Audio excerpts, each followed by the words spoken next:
Hello friend, बहुत स्वागत है हमारे यूट्यूब चैनल में। सभी स्वागत करता हूँ फिर से एक न्यू वीडियो में। आज हम बात करने वाले हैं संजय यादव के बारे में, जो सुल्तानपुर के रहने वाले हैं। अभी उनका सॉन्ग एक आया है, बदमाशों की गाड़ी, जो सॉन्ग आया और इतनी टाइम ट्रेंडिंग सॉन्ग चल रहा है सोशल मीडिया पे। इनका सॉन्ग जैसे जान सकते हैं, हिंट में आया देख सकते हैं। और आप लोग को सॉन्ग कैसा लगता है, कैसा नहीं लगता, कमेंट बॉक्स में जरूर बताइएगा। और इस वीडियो को ज़्यादा शेयर करिएगा और हमारे चैनल पर नए तो चैनल सब्सक्राइब और बेल आइकन कॉल कर लीजिएगा, नोटिफिकेशन ऑल लाइक वीडियो हो जाएगा। चलिए वीडियो देखते हैं। वीडियो कैसा लगता है, कैसा नहीं, कमेंट बॉक्स में जरूर बताइएगा। जैसे कि इसका मोमेंट जितना खतरनाक है भाई, इसकी वीडियो की शूटिंग इतना अच्छा है। जो स्कॉर्पियो और थार का जो मॉडल इसमें दिखाया गया है, कैसे कि आप देख सकते हैं। और जो ये है, देखिए स्टंट बहुत अच्छा भी किया गया है। और जो इसकी बात की जाए तो संजय यादव का ये बहुत ही खतरनाक स्टेप किया जा रहा है।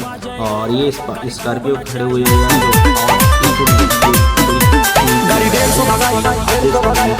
गाड़ी खूब नचाई और ये सॉन्ग बहुत ही अच्छा